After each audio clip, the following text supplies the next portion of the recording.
Thank you very much. Humans have been on the earth for about 200,000 years, and the generation that's coming of age today is in a position that's unique. Whether uniquely privileged or uniquely unlucky has yet to be determined, but that it's unique is very clear. For the first time in human history, it's necessary to make a crucial decision. Will organized human life continue to exist on this earth, or will it not? And that's not in the indefinite future. It's a near future. The significance of this question cannot be overemphasized. There are two imminent threats to decent human survival, and there are others that are lurking not too far behind. One of these threats can be very easily dated. August 6th, 1945. That's the date on which we learned that human intelligence had devised the means to destroy ourselves. It was never seriously in doubt that the capacity to destroy would escalate and that it would diffuse to many hands, sharply raising the threat of self-annihilation. In the years that followed, the record of near misses is appalling, sometimes from accident and error, a few shocking cases from recklessness, if not worse. And today the threat is growing in both categories. Escape from catastrophe for 70 years is a near miracle, and such miracles cannot be trusted to perpetuate. On that fateful day in 1945, which personally I remember very well, humanity entered into a new era, the nuclear age, an era that is unlikely to last very long. Either we will soon bring it to an end, or it is likely to bring us to an end. I'm not going to take the time to run through the record here, but it is indeed appalling, and new information is constantly being unearthed. Actually, one of the most serious incidents was in 1983. It turns out to have been a very close call and very relevant to current concerns. We have just very recently learned more about it, thanks to many years of efforts by the National Security Archive to obtain access to classified documents. Recently succeeded. The new revelations have to do with the nuclear command exercise called Able Archer in 1983. In an effort to probe Russian defenses, the Reagan administration launched operations simulating an attack on Russia, leading right up to a pretend nuclear attack, a simulated launch of nuclear weapons.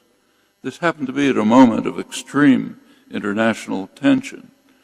Pershing 2 missiles with flight time of a few minutes to Moscow had just been emplaced in Western Europe, and there were other threat escalations.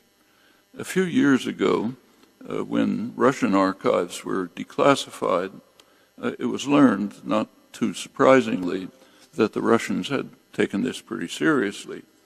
There has been uncertainty, however, about what was understood in Washington, and the new evidence that's just been released reveals that Washington recognized right away that Able Archer, I'm now quoting, may have inadvertently placed our relations with the Soviet Union on a hair trigger.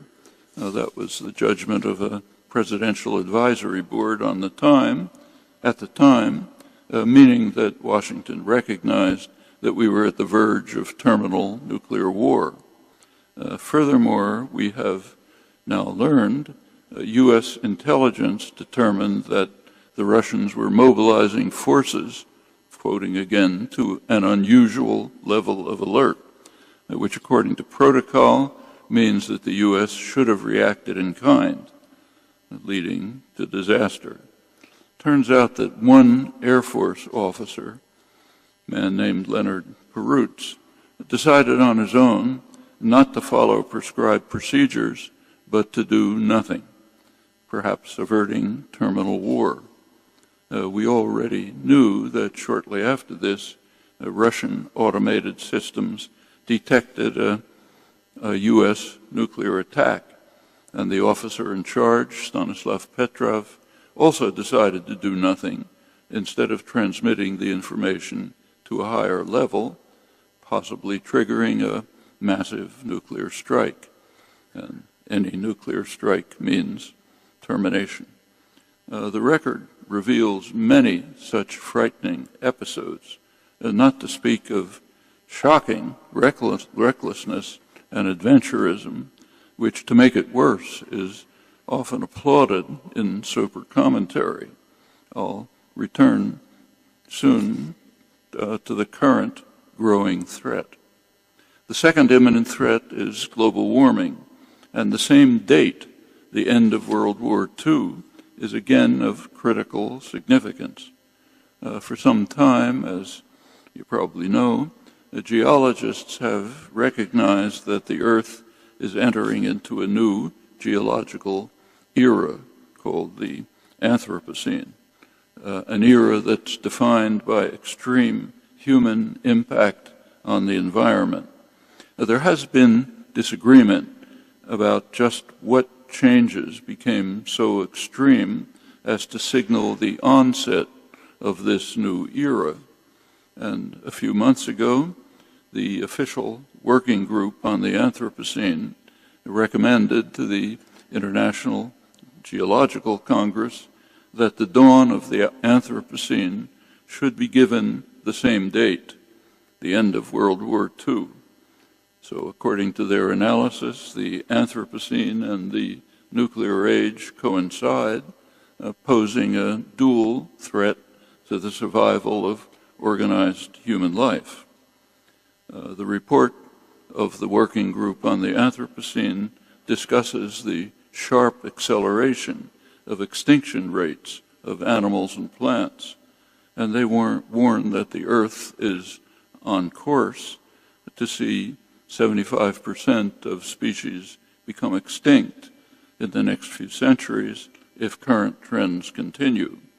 And they also confirm the conclusion of other scientists that climate warming CO2 is increasing in the atmosphere at the fastest rate for 66 million years, and furthermore that fossil fuel use is pushing levels from 280 particles of CO2 per million, it's called ppm, before the Industrial Revolution, to over 400 ppm last July, new record, and it's rising at a rate unprecedented in the geological record. 400 ppm is a significant number that comes perilously close to the estimated level of stability of the huge Antarctic ice sheet, which is estimated about 450 ppm. And it's understood that the collapse of the ice sheet would have catastrophic consequences for sea level rise. These are processes already underway, pretty ominously, in the Arctic regions. And the broader picture is no less ominous. Practically every month breaks new temperature records. Huge droughts are threatening survival for hundreds of millions of people. There are also factors in some of the most horrendous conflicts, Syria today, Darfur not long ago. Again, I won't take time to review the record, but it should be deeply alarming to anyone with eyes open. It's widely recognized that we have entered the period of the sixth mass extinction. The fifth extinction, 66 million years ago, is attributed to a huge asteroid that hit the Earth, destroying 75% of the species on Earth, ending the age of the dinosaurs, opening the way for the rise of small mammals, ultimately humans, about 200,000 years ago. And it's taken us only a few hundred years to bring about the sixth extinction, which is interestingly different from the earlier ones. So recent studies show in quite instructive ways. In the earlier mass extinctions, body size was not correlated with extinction.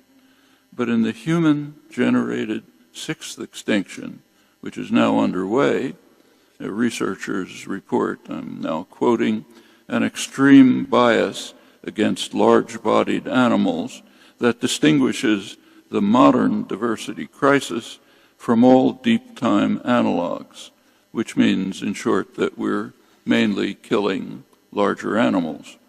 And that's a record that goes back to proto-humans a million years ago. From the beginning, a predatory species that caused significant harm to large organisms, now approaching truly lethal scale, with ourselves not far in the distance. The human capacity to destroy one another on a massive scale has not been in doubt for a long time, with a hideous peak in the past century.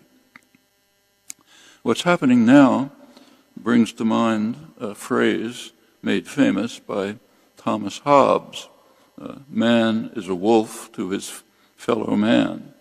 And it also brings to mind the bitter rejoinder by Joseph de Maistre that the comment is unfair to wolves who only kill for survival, unlike us. In thinking about the risks to survival, it's important to focus attention on the United States, particularly so for us, for American citizens. One reason is elementary moral principle.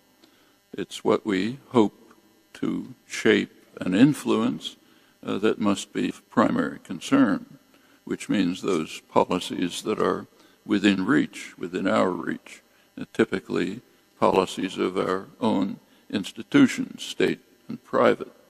So we can deplore the building of coal plants in India, but we can't do much about it, directly at least. But we can do a lot about building coal plants in the United States. And in fact, a very clear choice about that extremely significant matter is arising in a few weeks when we have to choose between a presidential candidate who's committed to phasing out this highly destructive practice and another candidate who calls for accelerating the race to destruction. And there are other reasons for focusing on the United States, the reasons that hold for everyone in the world. Very simply, U.S. power in the global system is enormous without any historical comparison. That was clearly true in 1945, the date of the inception of these dual threats to survival. At that time, the U.S. had about 50% of total world wealth. Other industrial societies had been devastated by the war. The U.S. economy gained enormously from the war, virtually quadrupling industrial production, setting the stage for rapid post-war growth. The U.S. had been by far the richest country in the world for a century, but prior to World War II, it was not the major player in world affairs. That was a role held primarily by England, secondarily France. But of course, all of that changed radically during the Second World War. France declined sharply as a world power, and the British ruefully recognized that they could only hope to be a junior partner in the system of world order managed in Washington, quoting the British Foreign Office. British officials had ample historical experience of their own, and accordingly they had few illusions about what was happening. And their descriptions are telling. They recognized in their words, I'm now quoting high British officials, that the economic imperialism of American business interests is attempting to elbow us out under the cloak of a benevolent and avuncular internationalism. Americans believe that the United States stands for something in the world, something of which the world has need, something which the world is going to like, something in the final analysis which the world is going to take, whether it likes it or not.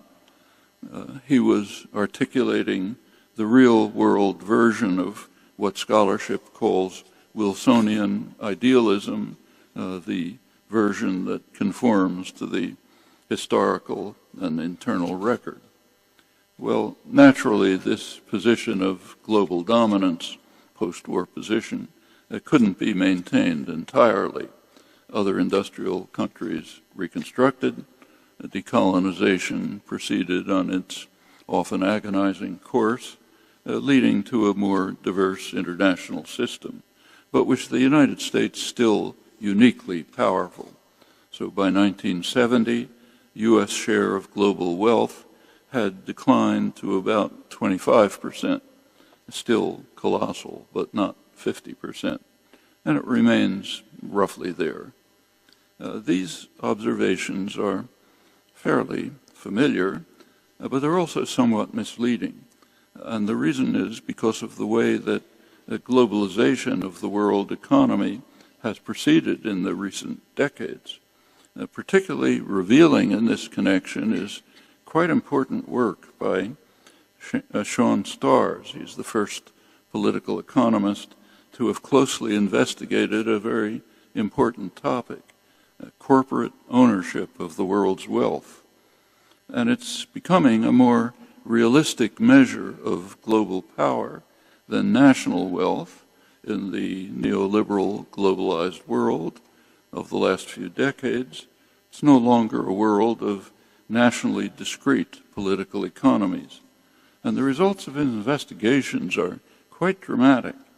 So it turns out that in virtually every sector, U.S. corporations are well in the lead in ownership of the international economy. And overall, their ownership is not far below 50%, about what U.S. national wealth was in 1995. So one good illustration that he gives is iPhones. Everyone has one. These are assembled in China by two Taiwanese firms, the major one known as Foxconn. These two firms are in turn subcontractors for Apple. Foxconn's profit in 2014 was $4.3 billion, while Apple's was 10 times larger, $44.5 billion. And China's share of the profit was tiny, even though it's the exporter of iPhones. It adds very little value to the product. And there are similar measures across the international economy. Multinational corporations are nationally based. They rely on the nation state, ultimately the citizens of the nation state, for protection and sustenance, in fact, for their existence. And in the current globalized world of U.S. dominance of the global economy is, in important respects, not very different from what it was at the peak, the historical peak of 1945. In the military dimension, of course, the United States is entirely without parallel, spends almost as much as the rest of the world combined. It's technologically far more advanced, military bases all over the world, the military operations of one sort or another in a great many countries. No one else is even playing that game. It's unique. For reasons such as these, the importance of focus on U.S. policies should be quite clear. The military dimension leads us to the growing threat of nuclear war. It's primarily at the Russian border. There's a secondary threat off the coasts of China. It's concerning control of the South China Sea and contested islands. And it's important to bear in mind that the threats are not at the Mexican border or off the coasts of California and Florida. That's, again, a reflection of global power. At the Russian border, the most dangerous situation, both NATO and Russia are sharply increasing their military forces and also carrying out highly adventurous confrontational tactics, which are extremely hazardous. So there are close encounters of military jet planes, sometimes feet apart. NATO military exercises are taking place within a couple hundred yards of the Russian border, and there are many other highly provocative acts which can blow up by accident. Meanwhile, both sides are expanding their military arsenals. On the U.S. side, one significant element is Obama's plan for a $1 trillion upgrading of the nuclear weapon system. That includes new nuclear weapons that are recognized by strategic analysts to be particularly dangerous. The reason is that they can be scaled down to tactical battlefield use. That offers temptations at times of conflict that could quickly escalate to full-scale nuclear war, terminal disaster. Also highly provocative is the $800 million missile defense system that Washington recently installed in Romania, allegedly in defense against non-existent Iranian nuclear missiles. It's recognized on all sides that what's called missile defense, insofar as it works at all, is actually an offensive weapon. It's part of an offensive military system. It could never stop a serious first strike, but it's conceivable that it might impede a retaliatory strike, which makes it a first strike weapon, of course. Hence, the Romanian installation is highly threatening to Russia. The threat of war at the Russian border is in significant part an outgrowth of NATO expansion since the collapse of the Soviet Union 25 years ago. That's during the administration of the first President Bush and his Secretary of State, James Baker, and in Russia, Mikhail Gorbachev. And what happened at that time is highly instructive, if you look at it closely. Gorbachev and Bush-Baker had conflicting visions of the world order that should arise with the disappearance of the Soviet Union. So Gorbachev called for dismantling of all military alliances to be replaced by a new unified Eurasian security system, which would integrate the Soviet Union, former Soviet Union, and Western Europe. Bush and Baker had a different plan, and NATO would expand while the Soviet system collapsed. The issue was joined right away over the most crucial question, the fate of Germany. Gorbachev agreed to German unification, even German accession to NATO, which is a pretty remarkable concession in the light of recent history. But there was a quid pro quo. NATO would not extend 1 inch to the east. That was the phrase that was used in the negotiations, meaning East Germany. Expansion beyond that was not contemplated. Bush and Baker agreed to this compromise, but only verbally. It was a gentleman's agreement, a handshake, not in writing.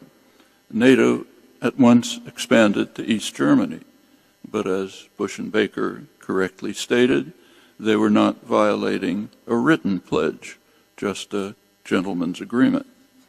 There's a rich scholarly literature trying to determine just what happened in those days. And there's a very recent publication which provides quite a surprising and instructive resolution to many of these questions. It's an article by Joshua Itzkowitz-Shifrinson in the prestigious journal International Security a couple of months ago. He carried out an extensive study of previously ignored archives, and it reveals quite persuasively that the Bush-Baker verbal commitments to Gorbachev were explicitly designed to mislead Gorbachev, while U.S. dominance extended to the East. That's quite an important discovery. That was only the first step. Under Clinton, NATO expanded further to the East. In 2008, and again in 2013, this is under Obama, NATO went so far as to offer membership in NATO to Ukraine. That's the Russian geopolitical heartland. Long historical, cultural relationships with Russia. A highly provocative move, which had many consequences. George Kennan, other senior statesmen, had warned early on that NATO enlargement would be, as they put it, a tragic mistake, a policy error of historic proportions. It's now leading to rising tensions on the Russian border, which is the traditional invasion route through which Russia was virtually destroyed twice in the past century by Germany alone, not just Germany as part of a huge military alliance led by the most powerful state in world history. The risk of terminal nuclear war is not slight. Reflecting on these matters, the European historian Richard Sakwa writes accurately enough that NATO's mission today is to manage the risks created by its existence. That's worth thinking about. Meanwhile, NATO's official mission has been extended well beyond the official mission to control the global energy system, pipelines and sea lanes, and unofficially to serve as an intervention force under U.S. command, as we've seen. Long forgotten and apparently intended only to mislead are the promises made by George Bush and James Baker to Gorbachev that NATO would become a more political alliance in return for Gorbachev's agreement to allow German unification within NATO, which again was a remarkable concession in the light of history. Well, the fate of NATO since the end of the Cold War is quite revealing, shines a bright light on the real nature of the Cold War and its doctrinal basis. So NATO, of course, had been presented all along as necessary to hold off the Russian hordes. 1991, no more Russian hordes. So what happened? Did NATO disappear? No. It expanded in the manner that I described. That provides no slight insight into operative policies in the years before. What it reveals, which is pretty clear, had in fact not passed entirely unnoticed in mainstream scholarship. So a decade earlier, in 1981, Harvard professor, government advisor Samuel Huntington had observed that, in his words, you may have to sell intervention or other military action in such a way as to create the misimpression that it is the Soviet Union you're fighting. That's what the United States has done ever since the Truman Doctrine in 1947, which is a pretty accurate description of what actually happened during the Cold War. And when the Berlin Wall fell in 1989, pursuing the same logic, Huntington warned his words, that Gorbachev's public relations can be as much a threat to American interests in Europe as were Brezhnev's tanks. And the threat of Gorbachev's peace offers was overcome in the manner just reviewed, and we're now facing the consequences. The mounting threat of war, particularly on the Russian border, has elicited considerable alarm in national security circles. Not discussed much, but in those circles they're watching. One highly respected analyst who's had long experience at the nuclear brink, as he describes it, warns that, his words, "We are facing nuclear dangers today that are in fact more likely to erupt into a nuclear conflict than during the Cold War." That's former Defense Secretary William Perry recently. And he's far from alone. Every year, a group of experts organized by the Bulletin of Atomic Scientists to update the Doomsday clock that they established in 1947 at the dawn of the nuclear age. Midnight means terminal disaster. And the question is, how close is the hand to midnight? 2 years ago, they moved the clock 2 minutes closer to midnight to 3 minutes to midnight, where it remains. That's the closest it's been to midnight since the Able Archer war scare of the early 1980s, which was quite severe, we now know. And explaining that decision, they invoked the growing threat of nuclear war, thinking particularly of the Russian border. But they also added something additional for the first time: the failure of governments to seriously deal with the impending environmental crisis, and in both cases with good reason. Well, there have been some steps to addressing the environmental crisis. The Paris agreements of last December have finally gone into effect officially. The provisions are inadequate, but they're at least something and a basis for going on. It had been hoped that the negotiations would lead to a verifiable treaty, but that goal was not attained. It's only a voluntary agreement, much weaker, of course. The reason for this was clearly understood. It was actually reported in the press, though not prominently enough. The reason was very simple. The Republican Congress would not accept binding commitments. So there is no verifiable treaty, only something much weaker, a matter of no slight importance and virtually no comment. It's actually an astonishing fact, if you think about it, that a major political organization in the most powerful country in world history is literally dedicated to destruction of much of life on Earth. Now that might seem to be an unfair comment, but I don't think it is. Right now, we're in the midst of the quadrennial electoral frenzy. Think about the Republican primaries, which recently ended.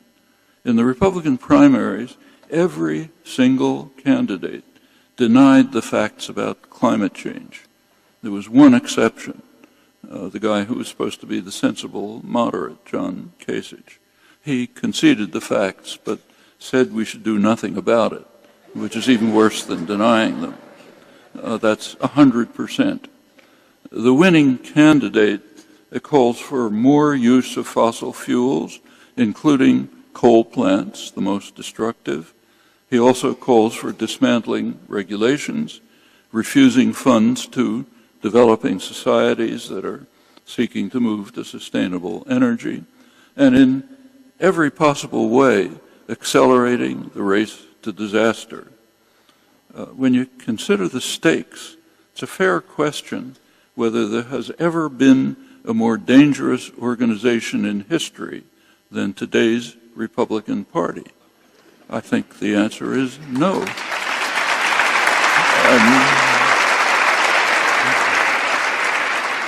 And worse still, there is no commentary on this. Right through the primary campaign, very little since. That astonishing blindness as the lemmings march to the precipice, in fact, extends well beyond. So in the past few years, there's been extensive and typically euphoric coverage of the prospects for 100 years of energy independence, given new technology for exploiting fossil fuels. Occasionally there's comment on the local impact of fracking, but scarcely a comment, if you can even find one in fact, and pointing out that the euphoria amounts to an enthusiastic call for the sixth extinction to swallow us up at will. Similarly, the growing threat of nuclear disaster barely elicits a mention. The two most important questions in human history on which the fate of the species depends are virtually missing from the extensive commentary on choice of leader for the most powerful country in world history. And we'll see how the matter is treated in the spectacle that many of us will endure in a few moments. I think you can predict. It's hard to find words to capture the enormity of this extraordinary blindness. In the case of nuclear weapons, we know how to overcome the threat, abolish them. And that's not a utopian dream. It's not advocated just by the War Resisters League, and I would guess many of us here. But it's also advocated by mainstream establishment figures. For example, Reagan's Secretary of State, George Shultz, former Senator Sam Nunn, the Senate's leading specialist on nuclear weapons for many years, Henry Kissinger and William Perry. They are, in fact, the four signers of an op-ed in the Wall Street Journal calling for elimination, total elimination of this scourge. Another highly respected nuclear security expert, Bruce Blair, has recently formed a new organization called Global Zero, which calls for an international treaty to ban nuclear weapons. The International Court of Justice, in its historic advisory opinion in 1996 on the legality of the threat or use of nuclear weapons, it came quite close to this stand. And sensible, concrete steps have been proposed to this end, which could be taken right away. And surely steps can be taken to reduce the international tensions that are provoking the threat instead of escalating them. That the threat of global warming can be overcome effectively is less clear, though there are very clear steps that can and must be taken if there's to be any hope for decent human survival.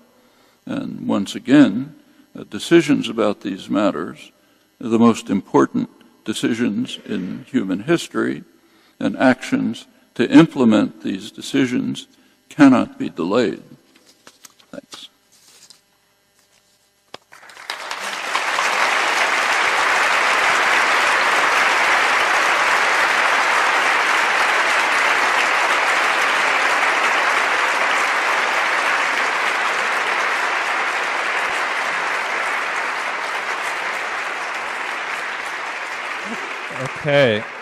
Okay, so before kickoff, I think we've got time for some questions.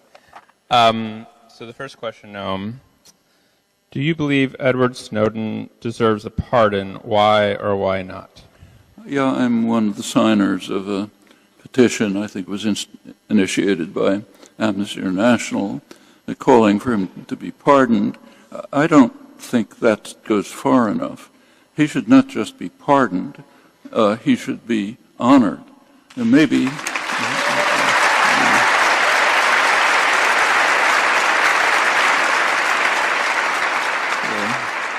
Maybe Washington should be pardoned. That's up to you.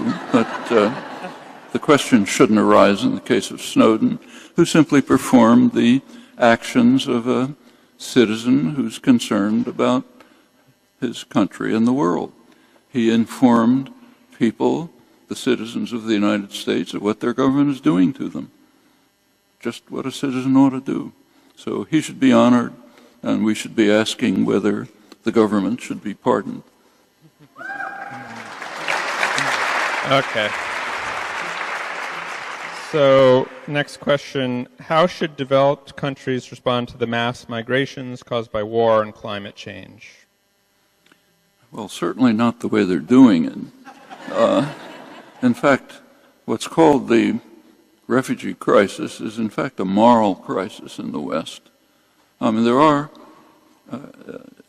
countries where there are cases in history of migrant crises that are severe. In fact, we're living in such a case. The migrant crisis from Europe eliminated or destroyed the indigenous population. That's a pretty serious crisis. That's the extreme case of migrant crisis. Today, there are countries that are absorbing huge numbers of refugees. Lebanon, poor country, has about 40% migrants, refugees. Lebanon had nothing to do with engendering the crisis, but it's taking the consequences. Jordan has a huge number of refugees, so does Turkey. The United States has practically none. Europe has very limited number, very small compared with its, not only with its wealth, but also with its role in creating the crises. Our role in recent years is even greater. So on the one hand, you have rich, powerful countries which have played a major role in creating the crises and are now groaning because maybe they'll have to accept a tiny bit of the consequences. And you have poor countries which had nothing to do with the crisis, which are absorbing the refugees. So that's a moral crisis. We have in the United States the same crisis with regard to Central America. People fleeing from Central America are, for the most part, fleeing from crimes that we committed. And then we tell Mexico to send them back and not let them come near our border, pretty much as Europe does in the case of Turkey. This is not only true of the migrants from Iraq, Syria, the Levant region, but also from Africa. One effect of the destruction of Libya, actually initiated by France and England, with the U.S. Leading from behind, as Obama put it, has been not only to destroy Libya, but to and vastly increase the level of the human disaster, catastrophe, killings in Libya. But it also opened a funnel for people fleeing from Africa. Well, Europe has a certain relation to Africa over the past couple of centuries. Don't have to review it. Now Europe, again, groaning under the impact of the flight of people from regions it has devastated. And this is not ancient history. It's recent, current history. So take the richest country in Africa, potentially the richest country, which could have led Africa to become the flourishing region, Congo. Enormous wealth. It was a Belgian colony. The treatment of the Congo by the Belgians was horrendous, even by the standards of European imperialism, which was horrible enough. It was one of the worst cases. In 1960, the Congo did achieve liberation.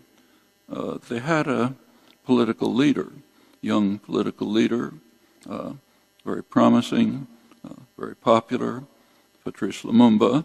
What happened? The CIA instantly targeted him for assassination, but they didn't make it. The Belgians managed to assassinate him first through proxies. And they didn't take any chances. So his body was cut up in pieces and dissolved in sulfuric acid. That took care of Lumumba, and the Congo hoped for independence. And then the United States and its allies supported a murderous kleptomaniac, Mobutu, as long as they could. Won't go through what's left of the country. Right now, the last couple of years, the worst atrocities in the world are carried out in the Congo. In eastern Congo, millions of people have been slaughtered in the last couple of years. One reason for it is your cell phones. Multinationals are hovering over the warring militias to get the minerals that are needed for high-tech equipment like cell phones in the West. That's the Congo. It's not ancient history. That extends over much of the region. So yes, there's a migrant crisis in Europe, a moral crisis, and one of extreme danger to the world. I mean, I'm old enough to remember what it means when Austria and Germany have political parties that are effectively neo-Nazi. I can remember Hitler's speeches in 1936, 37, and it's not a nice memory. And that's what's happening in reaction to what's called the refugee crisis. We have our own variant of it, which is severe and vicious. And again, of course, coming up in the presidential campaign. Okay, so Noam, we also have a question now about Brazil. I would like you to comment about the coup in Brazil. Mm-hmm. Well, what's happened in Brazil is sometimes described as a coup. It's usually a soft coup. It's not a military coup of the kind that the U.S. helped initiate and back in 1964. The basis for it was was initiated by the Kennedy administration. It was carried out shortly after the assassination, instituted the first neo-Nazi style national security state in the hemisphere. It was later a plague that later spread through most of the hemisphere, reaching Central America in the 1980s. That was the 1964 coup. This one is not a military coup like that. It's a kind of a quasi-parliamentary coup. It removed from office practically the one political figure who has not been implicated in the corruption scandal in an effort to enrich herself. She's about the only one free from those charges. The people who are voting to impeach her, succeeded in voting to impeach her, almost all of them are under severe and significant charges of major corruption for their own benefit. So it's a soft coup. In fact, the Supreme Court of Brazil itself determined that the official charges against Dilma Rousseff are not legitimate charges, but that the impeachment went through nevertheless. The current government, the Temer government, is actually, I should say, much of my information about this comes from my wife, Valeria, who's Brazilian, tells me what's happening in the Brazilian newspapers. The current government is instituting extremely reactionary policies, clearly attempting to dismantle the progress and achievements that were made by under the PT, the Workers' Party, in the past 15 years. Now, they're guilty of plenty of crimes. They did some pretty awful things. But they did also carry out policies which were quite beneficial to much of the population, now being reversed. The new coup government, if you want to call it that, is all white, all male, in a diverse country. And the policies are pretty frightening, of course, strongly supported by the United States. As part of an effort on the part of the United States to reverse the progressive developments that have taken place in Latin America in the past 15 years. And I should say the left elements in these countries have plenty to answer for. They did a lot of things which are quite blameworthy, totally wrong. but nothing justifies the soft coup that's taking place. Okay, Noam, we have a question about education, higher education, and popular education. What do you recommend for people who want to study at university level, but cannot afford it and do not want to get tangled up in loans and debt?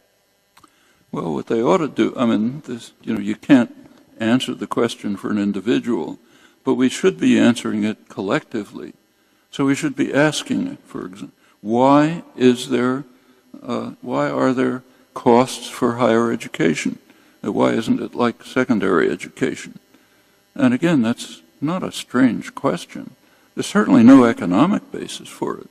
If you look around the world today, the richest, most successful countries have free, virtually free higher education. So Germany, which is the most successful of the modern state capitalist societies, higher education is virtually free. Finland, which comes out at the top in almost all international competitions, free, so on across the board. If you go to poor countries, just go south of the border to Mexico, poor country, quite a respectable higher education system. I've been there and taught.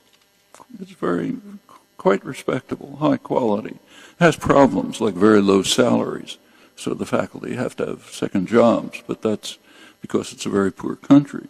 Education's free. Take a look at our own country. In the 1940s and 1950s, 50s and 60s, the great growth period, highest growth period in American society, higher education was virtually free. For a huge number of people, it was not only free but subsidized, namely those beneficiaries of the GI Bill. People who never would have gone to college were enabled to do so. Very good for themselves, very good for the country, contributed to successful economic growth. Even private colleges, like Ivy League colleges, though they had tuition, it was extremely low. I entered the University of Pennsylvania in Ivy League College in 1945. Tuition was $100. That would be maybe $800 by today's real value, and you could easily get a scholarship. So it was essentially free. It was a much poorer country then. The U.S. today is far richer than it was in that period. I think if you think it through, there can't really be an economic reason for this. There are other reasons, not good reasons. You can think what they might be. But I think in answer to the question, an individual is stuck.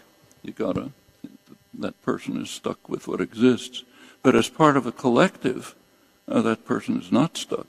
They can be part of an effort to reverse the programs of the past, the policies of the past 30 years, roughly 30, 40 years, which have led to the situation in which young people are trapped for life with debt that they cannot get rid of. Notice that I'm sure you know this, the policies are set up so that you can't declare bankruptcy like a business. The government can garnish your Social Security. You're trapped for life. A highly disciplinary measure, incidentally. And I don't think there's any justification for it. Like other things, individually you can't do much about it. Collectively you could do quite a lot. So Noam, now there's a question about your view on artificial intelligence and the threat or hope that it presents. Well, when anyone asks that question, the first thing that comes to mind is a famous comment that was made by a great biologist at MIT, Jerry Letvin, in a debate about artificial intelligence back around 1960. And at the end of the debate, he conceded that artificial intelligence was pretty interesting, but he said it was misnamed. It should have been called natural stupidity. But it's a bit unfair, but not totally. There's a lot of hype about artificial intelligence, and there are some achievements, like, say, a Google Translator achievement. Robotics can make some achievements, but it's doing very little from a scientific point of view. It's achieving things from a kind of an engineering point of view, which is okay. Nobody should be opposed to bigger bulldozers if they work. But we shouldn't be misled about the insight that it's supposed to be providing into the nature of intelligence. It's not doing that. It's often some other direction. So it's a valuable pursuit, which can be useful. If it does, insofar as it is part of science, which it is partially, it's just ordinary cognitive science, an effort to try to find the nature of intelligent behavior using computer-based models as a technique of research. It's fine. Actually, it's pretty close to the kind of work I've done all my life myself. But you should be pretty cautious about evaluating the PR that's associated with it, which pretty often is quite remote from the actual level of insight obtained by these measures. Now, there are also threats of artificial intelligence, serious ones. That's particularly true in the weapon system. If the weapon system becomes automated, we're in deep trouble. Automated systems fail all the time. Any of you who have computers are familiar with this. They cannot be made reliable. And if unless there are very narrow controls, tight controls, they can blow up. Actually, I gave a couple of cases when I was talking, past cases. We know the U.S. record is fairly open. The Russian record is probably much worse. We don't know. But in the case of the United States, there have been literally hundreds of cases when there were the automated detection systems that detect an alleged missile attack just gave the wrong answer, misfired. And often we were within minutes of responding. Human intervention interceded. And that's going to be true pretty generally. That's a serious problem. So using AI in the weapon system is something extremely dangerous, as is the weapon system itself. In other areas, the techniques can often be useful. The fear, the idea that, say, robotics are going to displace working people, and people will be out of jobs with all these smart machines around. There's just no evidence for that at all. I mean, if you look around the country, there's a huge amount of work to be done. Take a walk in any city, they're all falling apart. Plenty of things to be done. Education, way underfunded. Research, do vastly more. There's vast needs all over the place. There are plenty of idle hands. There are resources to use those idle hands to do the necessary work, but the system is so corrupt that it can't put them together. That's the problem, not the fear that robots are going to displace us. In fact, to the extent that dull, boring work can be taken over by automata, that's liberating. It frees people to do more interesting things, including having leisure. The United States has much less leisure than comparable countries, and nothing wrong with using leisure to enrich your own lives in whatever way you choose, and there's certainly nothing wrong with freeing people to do more creative, independent work and let the robots do the boring and dangerous stuff. Okay. You're running into this. Let's take two more. What do you think? It's okay with me. All right, we're going to two more questions. Is there ever a role for a benevolent imperialism? It's kind of like asking whether there's a role for a benevolent slave owner. Probably. I mean, it's better to have a benevolent slave owner than a slave owner who's a murderous, brutal, vicious thug. But the concept is an oxymoron. It just can't happen.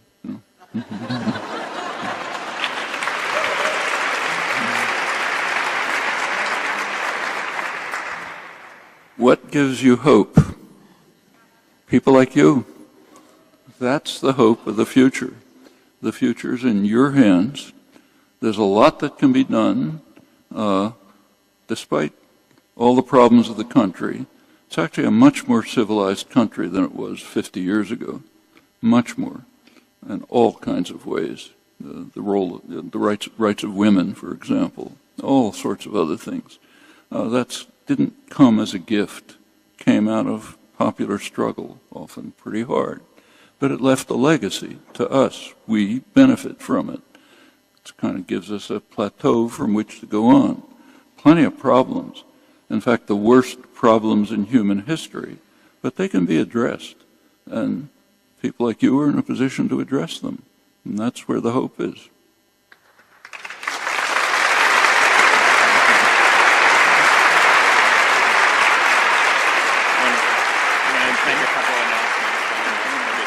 Okay.